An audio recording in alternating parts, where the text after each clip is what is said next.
Mēs bijām pie mednieka, beidzot ir atnākusi bungu āda, manas bungas āda, beidzot. Ilgi nāca, pati atnāca.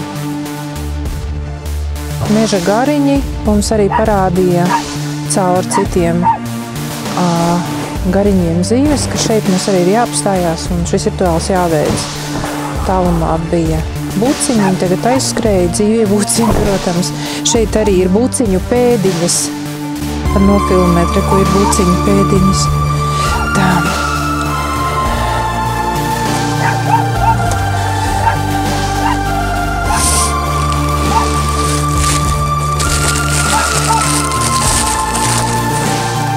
Dzīvnieku garam aizejot, mēs līdzi iedosim cienastu, maizīti un ūdeni. Protams, ka tie būs rudzu graudiņi, nevis maizīte.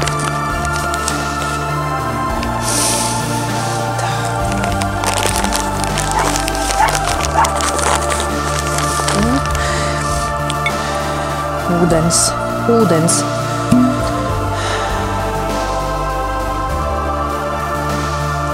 Kas tas ir pa ūdeni? Tas ir sola ūdens enerģijai, lai pietiek spēka garam aizietu. Esam vīraku, uguns, gaiss, zeme.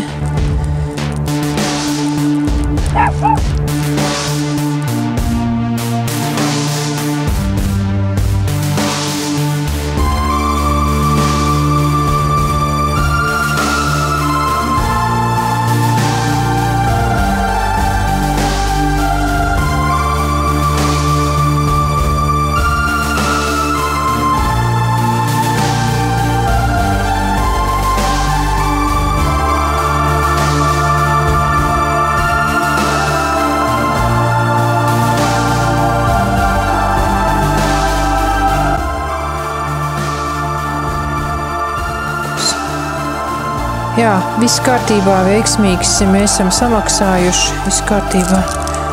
Tā.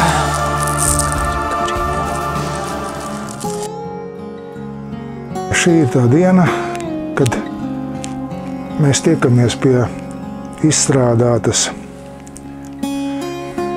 atspalvotas ādas bungai. Mēs tiekamies jūs, bungas rokturis, kurš ir jau tuvu gatavībai, un bungas stīpa. Bungas stīpa, kura pirmo reizi tiekās ar savu nākamo ādu. Un šīs te 3 detaļas tālāk tad būs nākamā bunga. Vēl ir jāieliek diezgan liels darbs. Vēl āda ir jāslīpē. Viņa ir izģērēta, atspalvota. Atspalvoju es ar senu metodi ar kaļķi, bez nekādām ķīmijām, pēc sentā metodas. Un tagad sīkāk par rokturi. Rokturis ir no dižskābarža.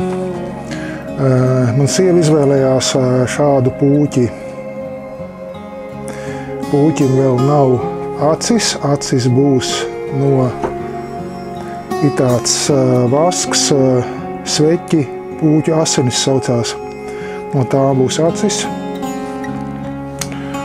Un dižskābardis nāk no vienas no manām iepriekšējām darbvietām, kuras kādreiz taisīju jahtas. Tur bija dižskābardis. Tā kā tas ir tāds man sen nācis koka gabals, kur nekad toreiz nevarēja paredzēt, ka viņš kādreiz būs manas sievas bungas rokturī. Grēbu es pats viņu. Viss tas darbs ar koku ir mans. Un bungas stīpa. Bungas stīpa arī ir liekta šoziem. Par bungas stīpas materiālu es varu teikt to, ka Materiāls ir nācis no citas manas darba vietas, kur es strādāju tieši tādu materiālu un vienkārši palūdzu šefam tādu strēmeli, ko es varētu sev izliekt. Viņš teica, nav problēma. Tenci no Dāņu draugus. Un šie radziņi, bungas rezonatori, ir no Cīravas, Dižozola, zara. 9 ragi, 9 rezonatori, kas simbolizēs 9 pasaules.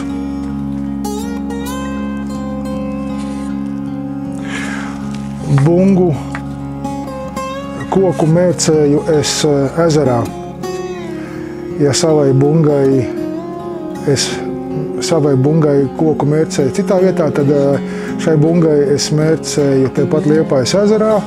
Tikko nokusa ledus, tā es atradu vietu, kur viņu noenkurot, palaidu peldēt, noenkurotu, lai mērcējās starp niedrītēm. Un tur viņš arī samirka, un pēc tam es viņu arī liecu.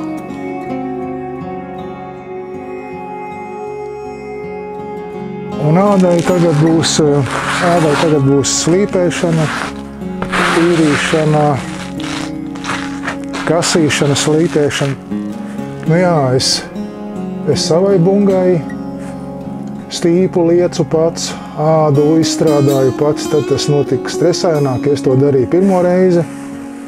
Tagad ar sievas ādu tas viss process notika jau mierīgāk, harmoniskāk, jo es esmu to jau vienu reizi ar savām rokām darījis, un es jau labāk, mierīgāk spēju to padarīt.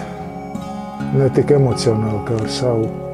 Nu jā, un āda ir tieši perfektā izmērā. Šādam bungas izmēram pilnīgi perfekta āda. Āda ir perfektā izmērā šai bungai, šai stīpai. Lodes vieta netrāpās pretī, un šī daļa ir tā, kas locās apkārt, un šeit tad aizdarās.